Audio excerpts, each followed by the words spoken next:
Alright everyone, it's New Year's Eve, and as you may be able to tell from my voice, my throat's a little bit scratchy. I actually woke up kind of congested, and I'm sick for New Year's Eve. Of course, yeah, it would happen.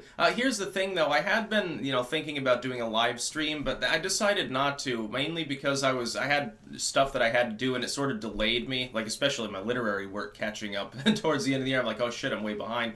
I've got 3 literary updates, by the way, to make today, so it's gonna be hellish. I had to do that, so I didn't really have time to contact people to get them on, a live stream event, because I'm going to need guests to do that. And if I get a sore throat, it's not happening anyway. But I thought it's time we have to talk about New Year's, the celebrations themselves, because days ago they mentioned, oh yeah, by the way, these are going to be dedicated to the free press.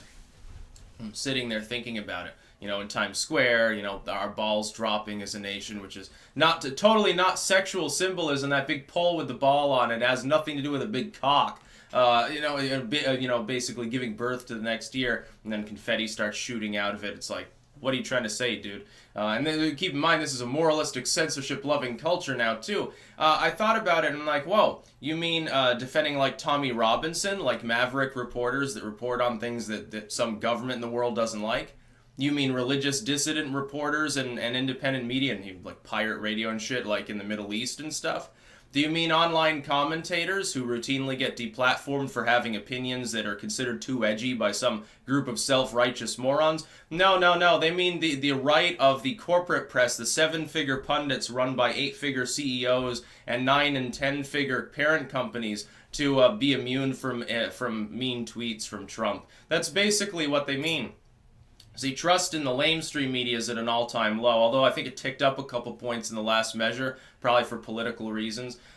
There's a reason for that. They're dying off as a group because they're not innovating, and they're attempting to muscle in on the online world. The thing is, they're taking the same failed strategies they used before, overlapping them onto a website. Like, instead of being on cable, this pundit now has a podcast or something, but still trying the same slimy shit to try to get all their independent commentator sort of competitors forced offline, which is really what all the deplatforming has been about over the last 2 years. It's about money.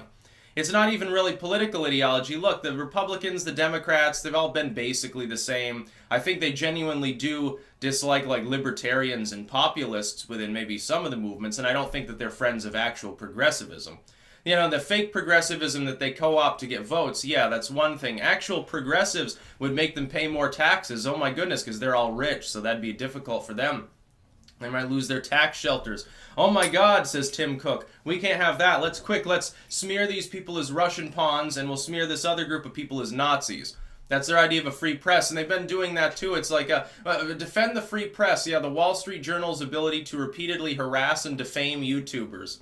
Yeah, PewDiePie is dog whistling the Nazis, or BuzzFeed, or Vox, or any of these other sites. It's totally trustworthy, totally independent, totally straightforward, very, very ethical, total journalism here. There's nothing wrong with this situation whatsoever. That's the sort of behavior they want to defend. They're trying to portray a picture to the average American right now that there's no problem with suppressing like a Tommy Robinson, because he's crazy, he's evil and wicked or something. There's no problem with suppressing some YouTuber because they said bad things. They made a joke 10 years ago about some race, and so it's a huge problem. They shouldn't be allowed to speak at all. No problem with the idea that multi-billion-dollar companies should throttle the financial situation of people who barely make ends meet simply because of their political views. There's no problem with any of these things. There's no problem with literally prevalent discrimination based on political ideology because of a free market that doesn't exist. That's not a problem. The biggest problem for the press, it's not journalists getting killed overseas. It's not journalists in Europe getting jailed for reporting on the wrong thing or in the wrong way, saying the wrong thing or hanging out with the wrong people. It's none of these things. It's not the fact that the Wall Street Journal or any of these other groups can defame people and get away with it. No, it's Trump. Trump made a mean tweet about, what was his name, Jim Acosta or something. Oh my God, it's an attack upon the free press. No, it's not. The idea of free speech and free expression and the press being encapsulated in any non-interpersonal verbal means is what the press actually means. An attack on the press would take the character of someone getting essentially booted offline, like what's happened to dozens and dozens of your favorite political commentators on various platforms. That's an attack on the press, and it's coming from multinational corporations, and these people are fucking totally blind to it. The problem is that the average normie American, or normie European, really, or normie world over, is blissfully unaware of that because they're still watching CNN for some odd reason. Or, these days, more likely Fox or MSNBC. And yeah, I've still got a bone to pick with Fox. It's like, yeah, they're not exactly defending the independent tech commentary revolution either, because we're their competitors too. I'm probably more of a competitor for some pundit on Fox than someone on MSNBC. Someone's watching MSNBC, they're probably not visiting my content unless it's to habitually down thumb it or something. So who fucking cares? Free press New Year's Eve. Okay, yeah, let's have a free press. I'm part of that too. This is an activity of the press.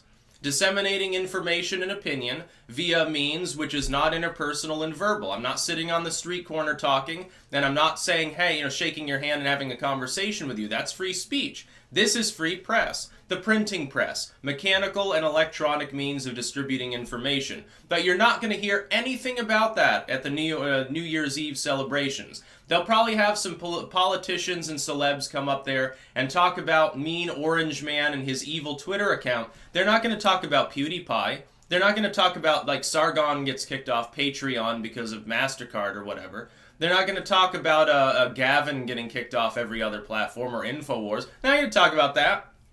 People who are more relevant than any of the vapid B-listers that they'll have on there to talk about their own personal wedge issues tonight.